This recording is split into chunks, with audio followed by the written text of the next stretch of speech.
بزح جزء مس جزء أبيهر زي السما معنا زيه نحن تنحلفو إن نري جزء أبيهر جنت نبض حيزري آمين نزي نحن أنت أين نري تنحلفو زلنا تحج زلو أبيه وتنازقت من نازلو نري جزء أبيهر جنا كنوزي ريو سنزري نتزريو زلو مرأيك نيز حسبكم زلو حسب فلتوه مغنياتو خاد زي تصبو إلكم تحسبوا زلوكم صبو كوت يخيله إزمزل. እግዚአብሔር አብት ባህሪው ብርሃን ከጸልማቲው አምጪው አብጸልማት ብርሃን ይብራህ እዩ ስለዚህ ከጸልማቲው ብርሃን በሪሁ ካብትኹፉ ከአ እግዚአብሔር ጽቡቅ አውጪ ካብትማራ ጥዑም ነገር አውጪ ካብትበላዒ ብልዒ አውጪ ስለዚህ እግዚአብሔር ነገራት ናይ ምቅያር سلطان بإيدي إذا حجت حالفو زلهم بارنت كخوني خان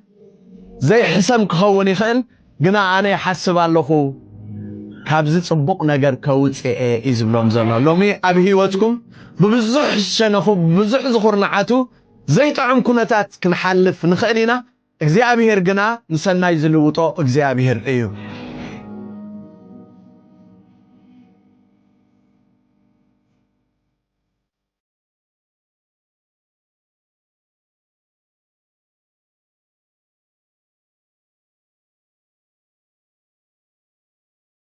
أب لوقاس حمشاي معرف أبو بطرس كتروه يا إذا بطرس زي ليت بملؤ صعيرو زي سلط أسب حكى زي سلط أسب نجوهم مسواجحه مربوب زحصب زلو سب دقاس بزح زدل سب زجوها زحزن سب دخام زلو سب إذا ما عرفت زي أنا عايت جرماني أنا من تاني يسوع جالبو خمس فقد له خمان حدا زين صره حدا زي سلطه مچم ابت مدب املاخ تلخه الله خاص كولو نتبطو تا تا تا تا تا تا اتا تلخه الله خاطا وا هل هذا غزي صوعنات كخم زي كونه تفلطكو بزيو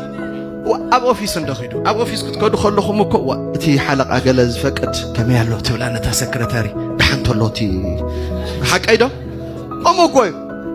هذا نجر كيف قدلكاس تي هوت تي كستايس دحان كونالو بطرس ابزا ساعه زي سلط اسكبلو دقاس زدلي زدخمه ريحو از كله خلص جالبه خان دخ تقامل لاي نو حراي هيبو زياده دخامي خوسخ كيدو خيدك زياده واغا يخفيل دحر ويتا خبير كله بتا جالبه خوينو بصح نغرات كري جميرو بطرس بتقام افز وص أمود أتهمتشم أملاخ جالبهم تتقيمو هيوتكم تتقيمو أيدر بيكم مني إتز تقومكم وقويتاخ تقومكم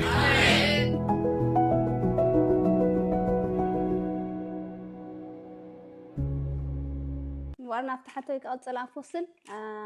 أماني بمنفس قدوس كم استحاتنا بأمنة دي فلطة ويس بسمعت وي براعي بحلمي بحافش أنا قالي هيوت كريستنا بمتنا قبلنا ولا ونكو سماي درائيل هكا سيول درائي هايل بحافش مصحف زارو كله لا يقرن صحو مشوعات بأمنة بر بمرأي عين مالالس أماني بزم حموش شكل سمعت حواسات بمرأي بمسمع بمدسات بمتنكاف بميجبات يلا مشت أي مالالس بزيد مالالس ساينس عالمي ساينس عالم حدا نجر حقيقي لك تخوينو بزن حموش شكل سمعت حواسات كراجع قالوا نايزيم من نايزيم ساينتست بزح جزي أملاخ الأبيري خير بلخ بمرأي وانجيل يوحنس 14 شوعات تأتي بلا عالم زي تريوس لزخنت نزد حتمنا منفس أي تقبلون ريخي عالم تخون أي تقبلته أي رأيتهم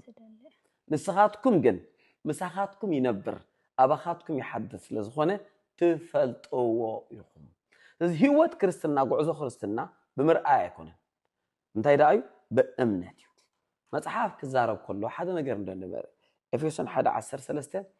قال امنت مسمعكم قال حقي منفس تحتمكم منفس قدس متيو حتمك اتيك تقاطاطيرك كلاي قرنطوس 1:21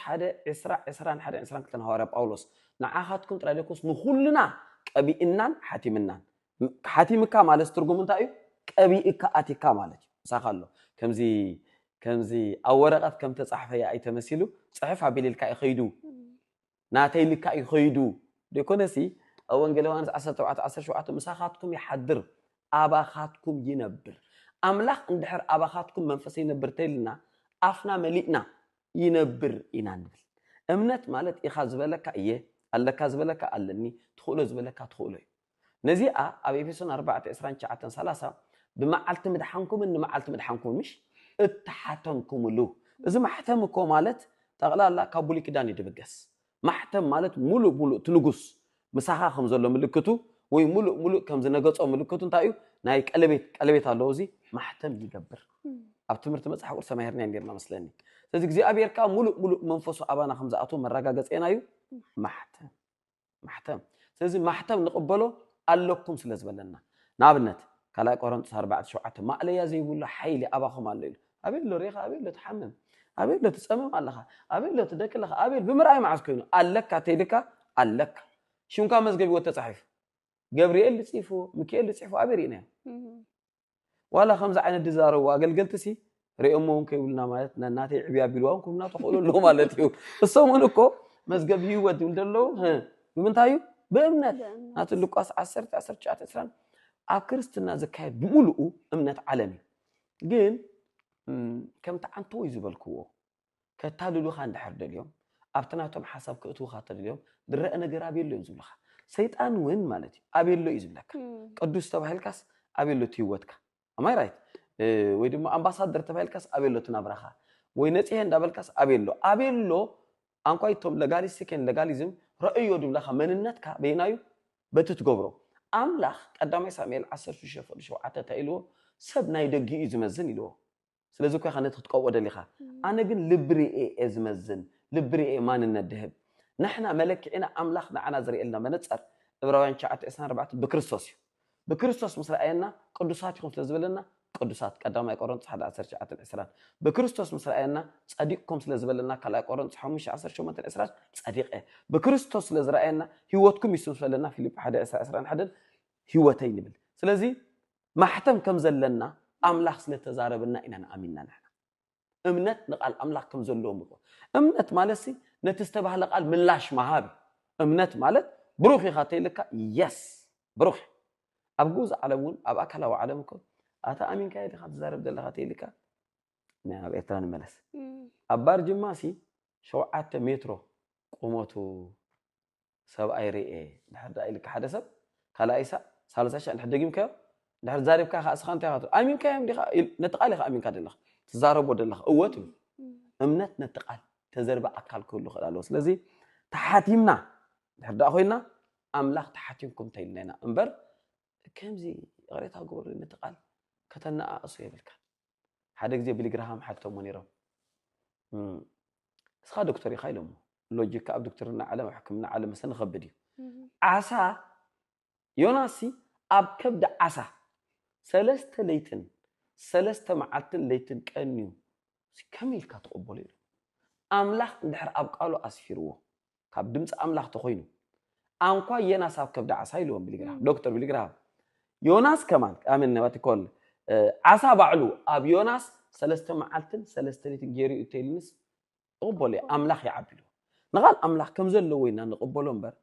ሰይጣን እንታይ ዝገብር ንኹነታት ካይርአካ ትቀበሎ ኣቤሎ ሞ እዩ ዝብለካ ተባሪኽካ ኣቤሎ ትበረኸት ተቀዲስካ ኣቤሎ ትህይወት ሽመይ ዋላ ተጻሒፉስ መን ርኢኻዮ ክጽሕፍ ክብለካ እዩ ስለዚ ስለዚ ሳይንቲስት ከም ዝብልዎ ሃይማኖት ዓለም ከም ዝብልዎ ኣካላዊ ዓለም ከም ዝብልዎ ሕጅታ ምስኡ ምዃን ንምንታይ እያ ተደልያ ንምንታይ ምክንያቱ ምስ ሓደ ሰብ ብዙሕ ግዜ እንድሕር ዳኣ ጌርኩም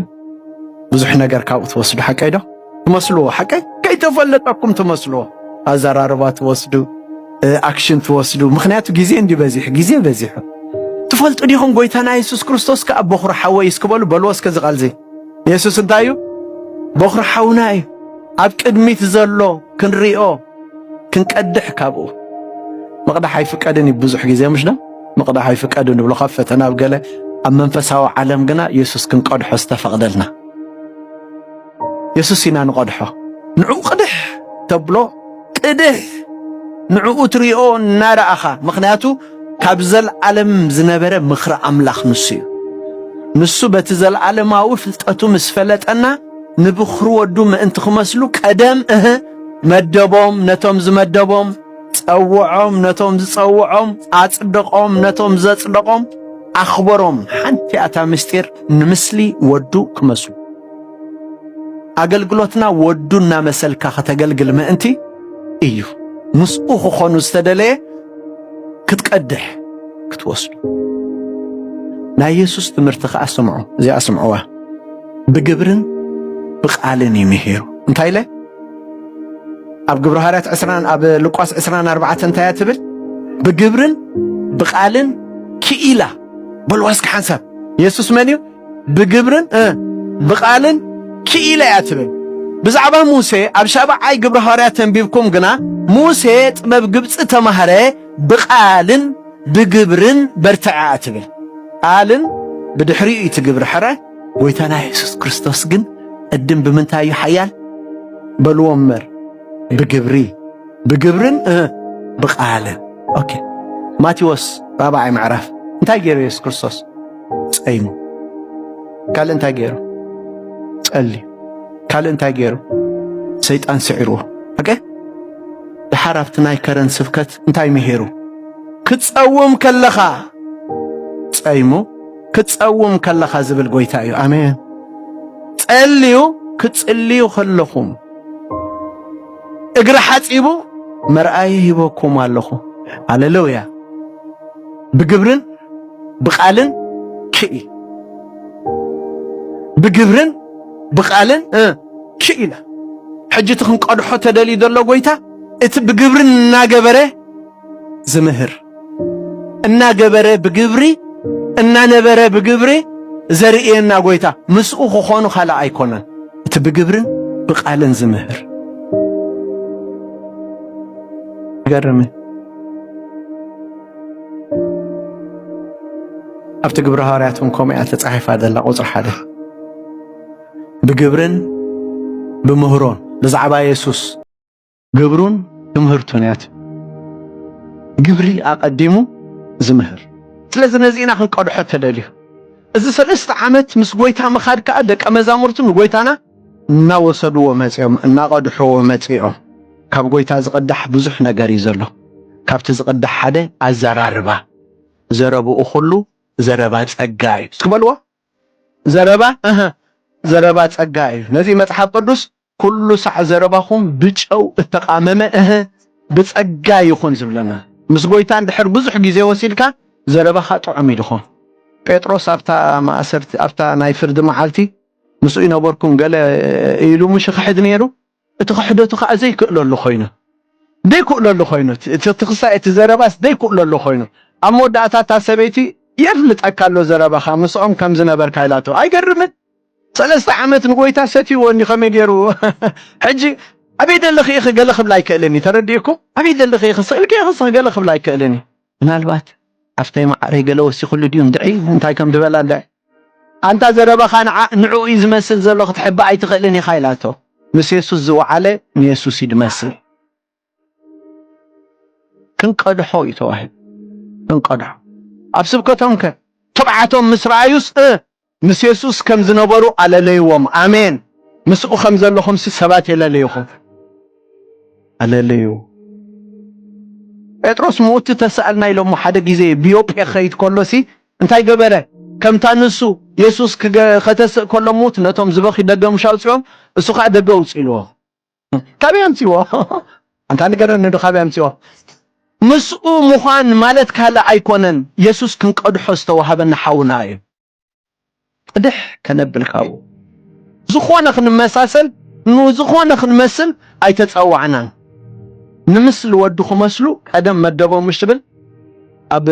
ኤፌሶን ከዓ ክትሪእዎ ከለኹም ናብ እኹል ሰብኣይ ናብ ልክዕ መልኣት ብጽሕና ክርስቶስ ክሳዕ እንበጽሕ መዐቀነ መን እዩ ኣብ ዝኾነ ክርስቶስ ከምቲ ንሱ ዘፍቀረኩም ንሓድሕድኩም ከምቲ ንሱ ይቕረ ዝበለልኩም ከምቲ ኩለን ናብ ጎይታ ናብቲ በኽሪ ሓውና እንጥምታ ካብኡና ተማሃርና ንዑኡና መሰልና ኢና ንኺዳ መወዳእታ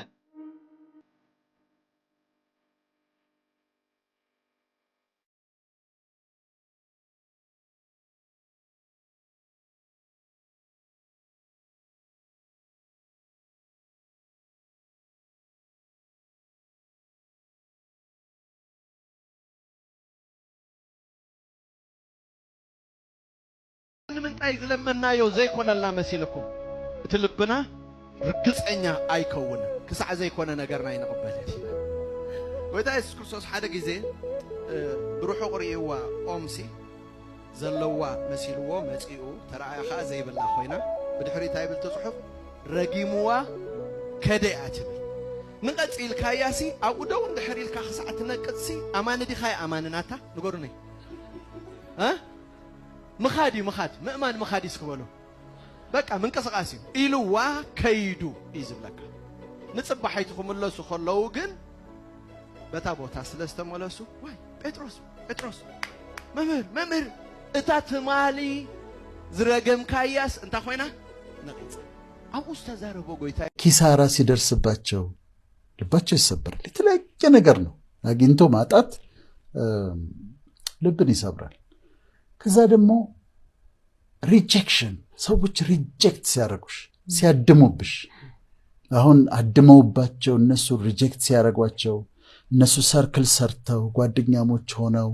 እሷን አውጥተው ለብቻዋ ባይተዋር ሲያረጓት ልቧ ይሰበራል ያልጠበቀችውን ያላረገችውን ነገር ሲያወሩባት ኤክስፔክት ከጓደኞቿ ማጠብቀውን ነገር ሐሜት ስትሰማ ሲጎዷት ሀርት ያረጋል እና ልብ ይሰ ሪጀክሽን ሌላው ፋክተር ነው ልብ የሚሰበርበት ነው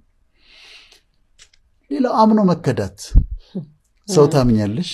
ከዛ ያምኑና ለምሳሌ አብረው ቢዝነስ ይጀምራሉ ከዛ ሙሉ በሙሉ ሲከዷቸው ባልተፈጠረ የቱ ጋር ነው የሰጠኸኝ የቱ ጋር ነው ተስማማ ነው መቼ እንደዚህ ተባብለን እናውቃለን ብለው ሲሉ ልብ ስብራት ያመጣል የልብ ስብራት ያመጣል በፍቅር ግንኙነት ቢትሬ ሲደረጉ ለምሳሌ ፍቅረኛሞች የሆኑና ከዛ እሱ ከሌላ ሴት ጋር ይሄድና ስለዛ ስትሰማ በሌላ ሴት እንደለወጣት ስትሰማ ትጎዳለች ልብ ስብራት የውስጥ ጉዳት ማለት ነው ሌላ የሆነ የሚሰበር ቃል ማለት ሳይሆን የውስጥ ጉዳት ነው ከዛ ብሮከን ሃርት ትሆናለች አልጠበቀችም ቢትሬ አድርጓታል ያልጠበቀችውን ነገር አድርጎባታል ሳይጎዳታል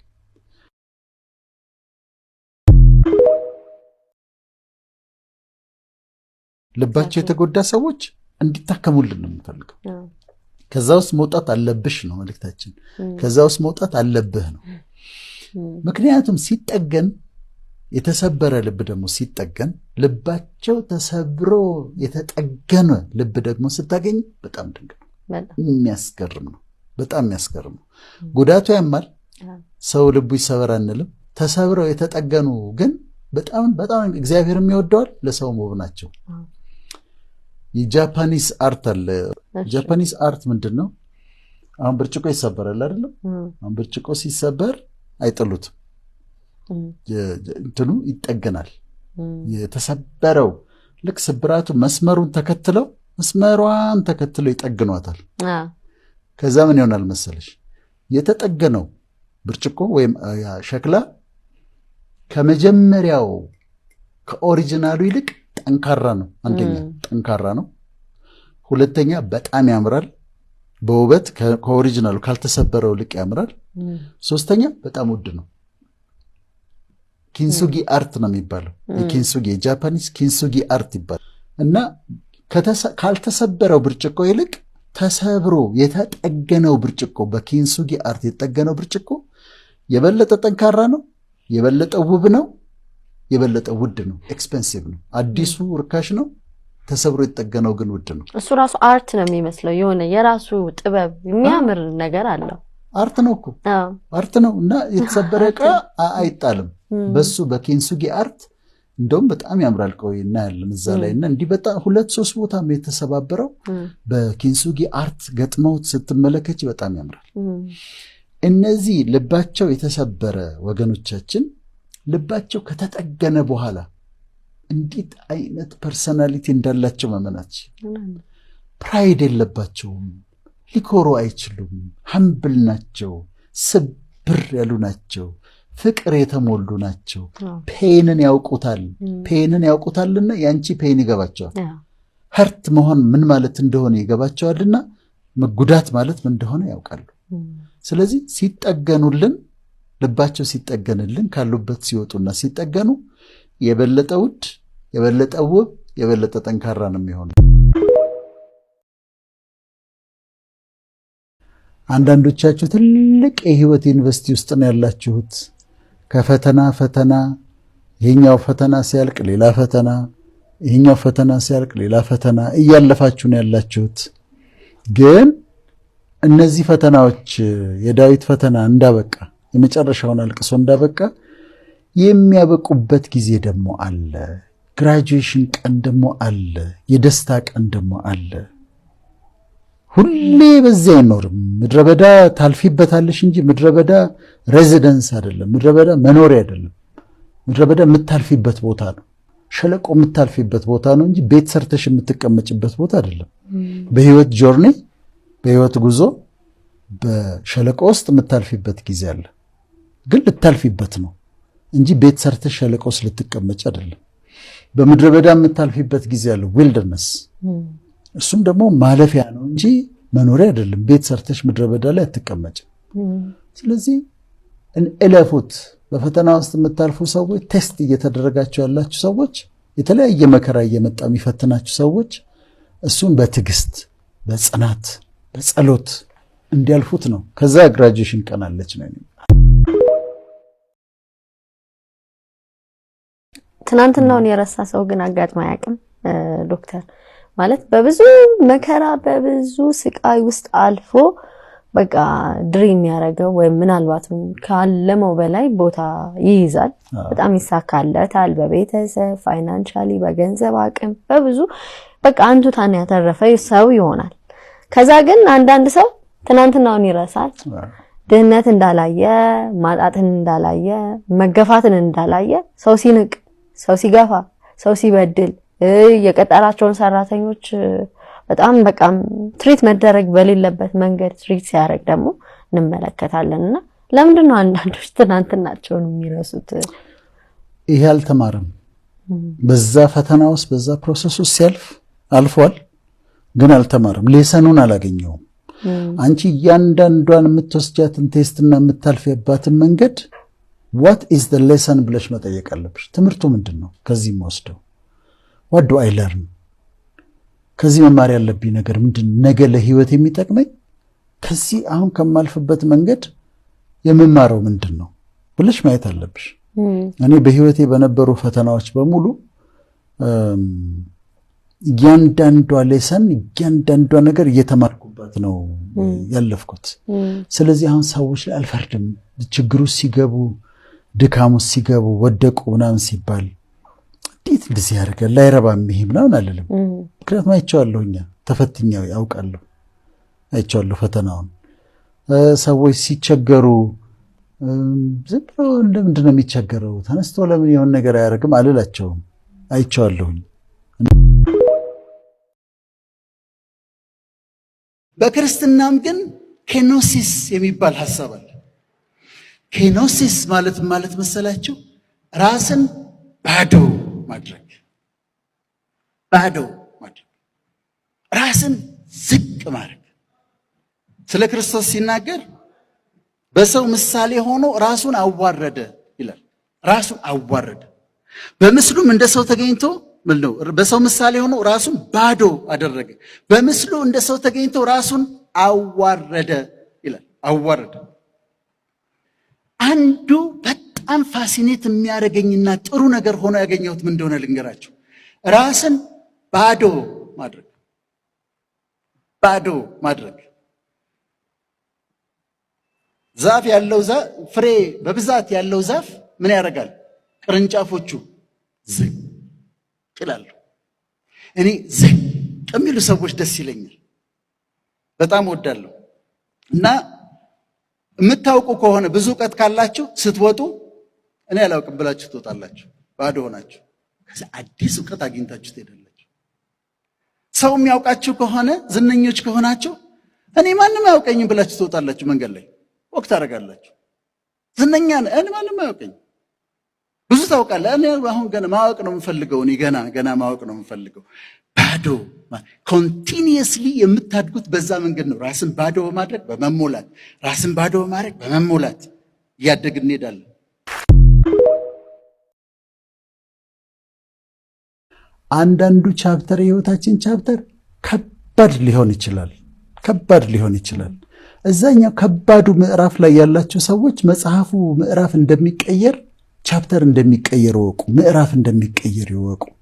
የሚቀጥለው ምዕራፍ ምናልባት ደስ የሚል ይሆናል፣ ቀላል ይሆናል፣ ብዙ መከራ የሌለበት ብዙ ችግር የሌለበት ይሆናልና የህይወትን ቻፕተሮች መረዳት በምዕራፍ የተከፈለ እንደሆነ ማወቅ እንደሚያልፍ መረዳት ጥሩ ነው።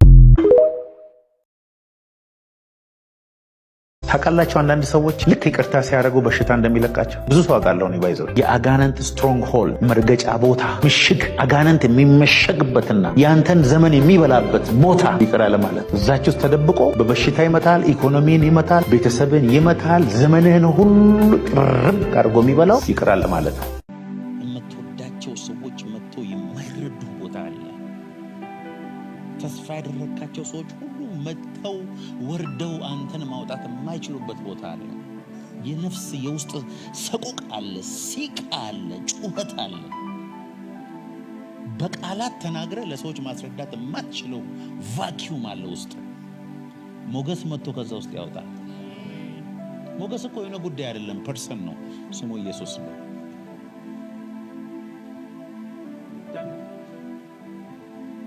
ለሞገስ ነው መጸለይ ያለብን። እባካችሁ ስለ ሞገስ ጸልዩ። አንዳንድ ሰው እኮ ሰርቶ ለፍቶ ደክሞ በፍጹም ሰው የማይቀበለውና የማያከብረው ሰው አለ። አይከብድም ሰውየው። ፌቨር ሲመጣ ግን ይኸው ለ20 ዓመት ደክመ ተራራ ወጥተ ብዙ ቦታ ለፍተ እምቢ ያለህን ነገር በሆነች ሰከንድ ቡም ቡም። እግዚአብሔር አትመኩ አላለም፣ ተመኩ ነው ያለው። መጽሐፍ ቅዱስ ተመኩ ነው የሚለው። በቃሉ መመካት ትችላለህ፣ በእግዚአብሔር መመካት ትችላለህ። እግዚአብሔር ነገ በሚያደርግልህ ነገር መመካት ትችላለህ፣ በሱ መወራረድ ትችላለህ። ንጉሥ ሆይ እግዚአብሔር ከዚህ ከሚነደው እሳት ሊያድነን ይችላል። ባያድነንም ግን እዛ ውስጥ ገብተን ከሰል ለመሆን ፈቃደኞች። እግዚአብሔር ከሰማይ መጣ። አሜን አሜን። የሚመካ ይመካ ነው እንጂ አይመካ አይደለም። نحن حجي كمن بساوي سبيت مبر كمت عبابيانا كمنا يبوت بحلنا صبويو ግን ጽቦ ዘይ ኮነ ሓለና ሓቂ ኮነ እወ ስለዚህ ንሕና ሕጂ ከመይና እቲ ብቕዕቲ ዝብለና ነገር ክዕየዝ ግብኦ ብዙሕ ነገር ኣለና ዘይተዓየ ገና ዘይተሰርሐ ብዕልፊ ኣብ ትግርኛ ተዛረብቲ ደቂ ኣንስትዮ ሓቂ ኮነ እወ ርእስና ንሪኤሉ ደረጃ ብጣዕሚ ታሕቲ ዋይ ንሕና ሓድሽ ኪዳን ኢና ንሕና ብክርስቶስ ዝድሓና ኢና ኣሜን ንሕና ዘይግብአና ስፍራ ክነሱ ዝተዋሃበና ሰባት ኢና ኣብ ሰማያዊ ስፍራ እንታይ ገበረና ኢሉ ኣቐመጠና በረኽቲ ቦታ እግዚአብሔር ኣምላኽ ሃሌሉያ ሂቡና ኣሎ ስለዚ እትስቑ ንሪኦ ደሊ ንሕና ኣነ ሓደ ቃል እኳ ካብ ቃል ኣምላኽ ወፃኢ ክዛረብ ኣይክእልን ቃል ኣምላኽ ዝብሎ ግን ሓቂ ዝነግረክን ኣብ ህይወትና ውሽጢ እንድሕር ዘየለ ኮይኑ እቲ ብቕዓትና ክንደልዮ ክንክእል ኣለና ኣሜን ዲኺ ብቕዕቲ ደጋፊ ሓቂ ድስኺ ትድግፍዮ ደለኺ ድሓር ክመፅየ ናብ ሓዳር ክመፅየ ሎማዓንቲ ብዛዕባ ሓዳር ክንርኢና ሕቶ ዘለክን እንተለኸ እንኮን ብነፃነት ክትሓታ ኦኬ ሕጂ ብዛዕባ ዝምሮ ቻሌንጅ እየ ዝምህር ኣነ ሕጂ ብዛዕባ ሓዳር ዘለና ሽግር እየ ዝዛረብ ኦኬ ኣብ ሓዳር ውሽጢ ኣብ ደቂ ኣንስትዮ ዘሎ ሽግር እንታይ ምዃኑ ክዛረብ እየ ምክንያቱም ሙሉ ክንከውን ኣለና ቃል ኣምላኽ ጥራሕ ሚረክ እንተኸይደ እቲ ዘሎ ክፍተት እንድሕር ዘይርኢኹን ሙሉ ክኸውን ኣይከልን እዩ ወይ ከዓ ፀልየልክን መንፈሳዊ ነገር ጥራሕ ነጊረክን እንድሕር ከይደ መንፈሳዊ ነገርና እናወፀ ዝኽእል ኣብ ገዛና ዘሎ ነገር ክስራሕ ክእል ከሎ ሓቂ ይኮነ ያ ስለዚ እሱ ከዓ ሕጂ ብሓንፃ ክንውድኦ ኣይንኽእልን ኢና ሜይቢ እግዚኣብሔር ተፈቒዱ ኔክስት ይር ተንደቂ ኣንስትዮ መራሕቲ ዝገበርኦ ግዜ ሰፊሕ ዝኾነ ግዜ ብዛዕባ ሓዳር ጥራሕ ነንሕድሕድና ንመሃረሉ ግዜ ክበልና ኢለ ይሓስብ ኣብዚ ክንሰርሕ ኣለና ምክንያቱ ኣነ ከማኻትኩም ጓል ኣንስተይቲ ስለ ዝኾንኩ حج ود ما تيكون بزعبة حدارك نقرأكن ريخنا لكن اتنس انت حالفه زلخن بمولو ابناته هي وتشتله اوكي حج ود ندحر ما تيكو كمزيلو تزارم ود سلازخونه انا نخ تردي خنان سبعي سلازخونه انا نبل انا ግን ከማኻት ልክ አባኻት ግን ዘሎ ስምዒት ብሙሉ አባይ ውሽጥ ነው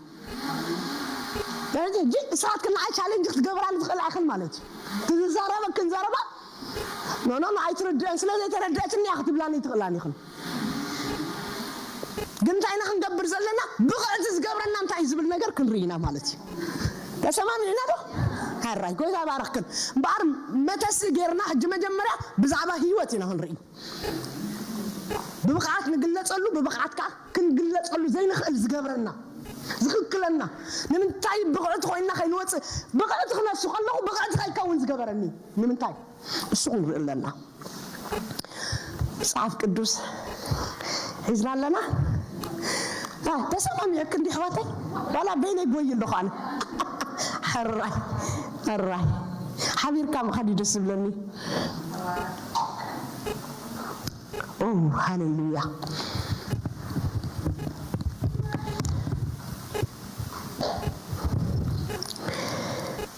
إيش كافر سالسن شو ممكن جميلنا كنرينا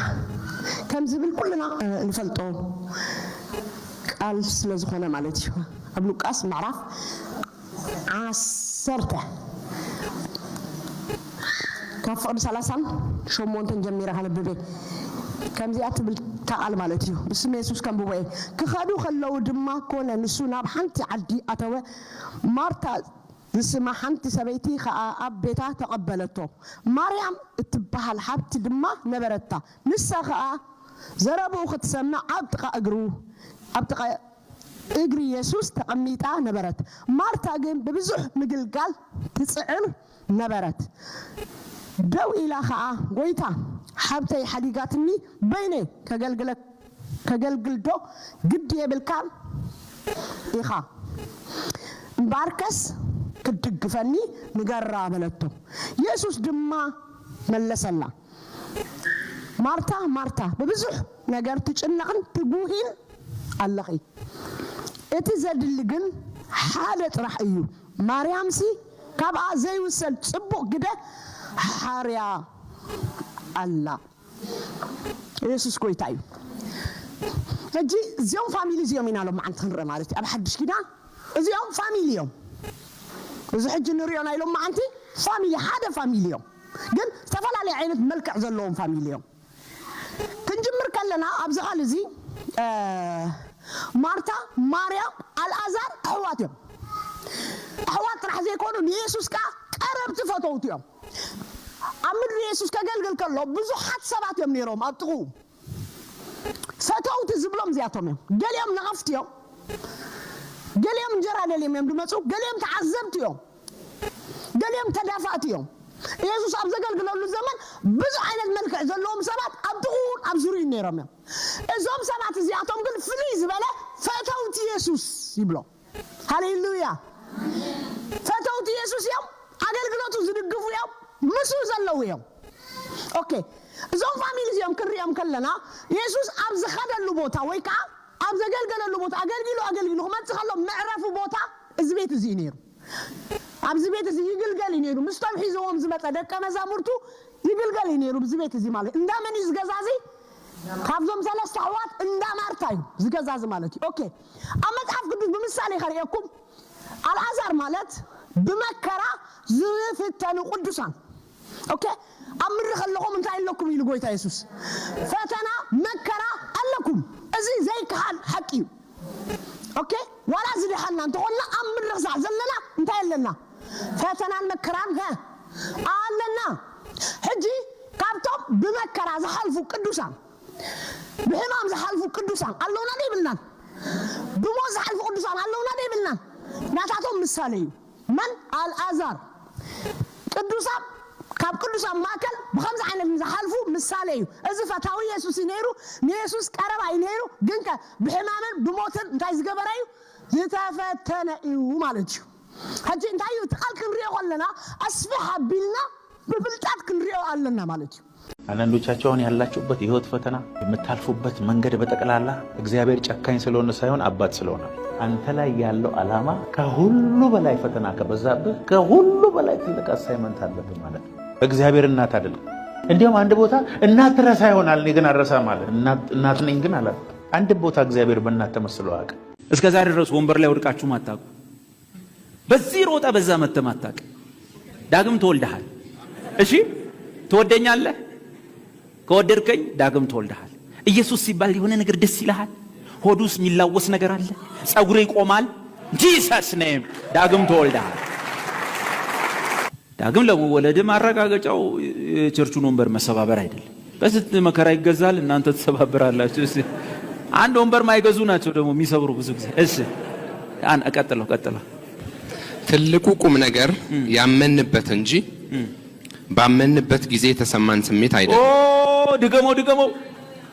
ትልቁ ቁም ነገር ያመንበት እንጂ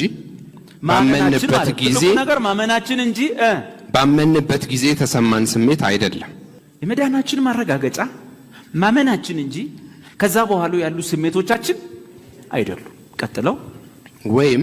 የቃሉ አሰባበክ ስልት ሳይሆን የተሰበከው ቃል ነው። ዋው አየ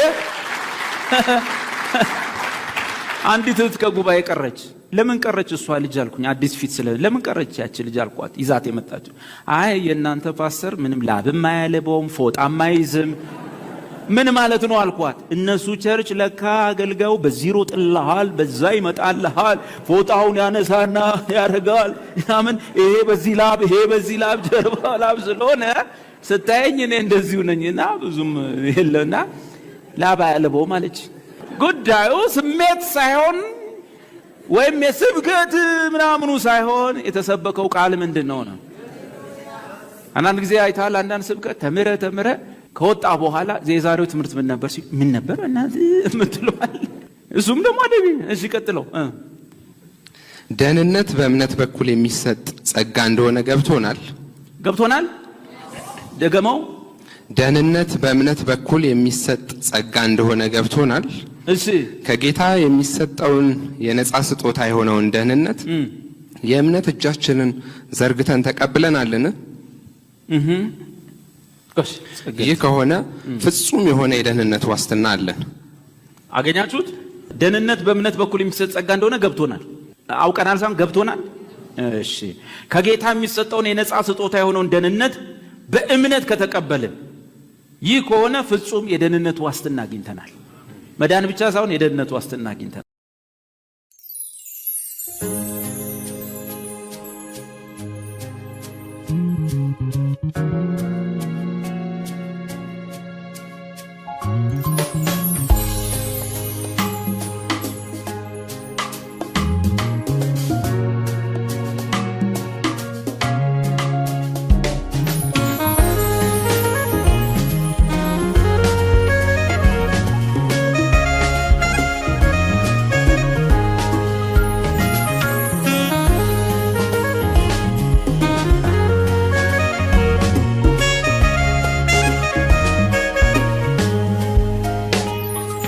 زمنك غير زي تغيرك قصيك لوت زي تلوتك እግዚአብሔር አምላክ ምን ይመስልካ ሁሉ ፍጥረት ፍክሚሉ ገደልካ አብጽ ጽባህ ሁሉ ጊዜ ሐድሽኻ ጻድቅ አምላክ بسرحك فدويخا كم تقبر من يزبلك عملا غيسي زي تدفر كرماويخا عبد تصبح كله قسي حدشخا صادق عملاق بسرحك فدويخا كم تقبر من يزبلك عملا غيسي زي تدفر كرماويخا من مولو زيابير زمسلكا من مولو زيابير زي فرحكا من مولو زيابير زمسلكا እግዚአብሔር ዘይፈርሃካ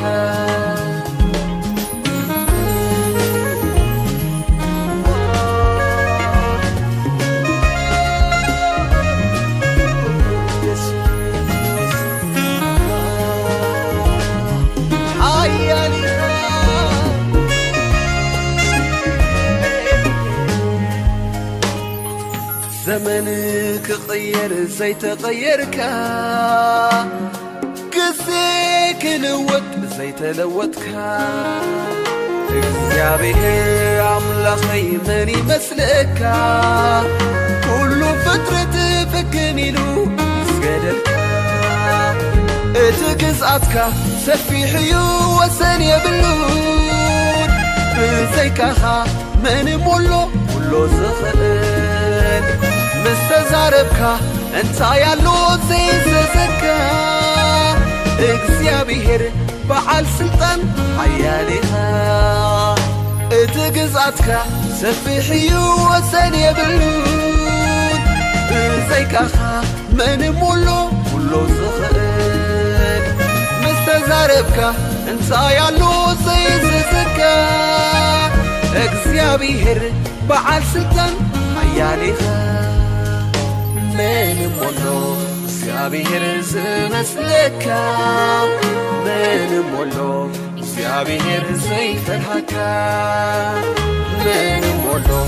እግዚአብሔር ዝመስለካ من مولو እግዚአብሔር ዘይፈርሃካ ኣነ ሳምላኸይ ፍግሚለ እሰግደልካ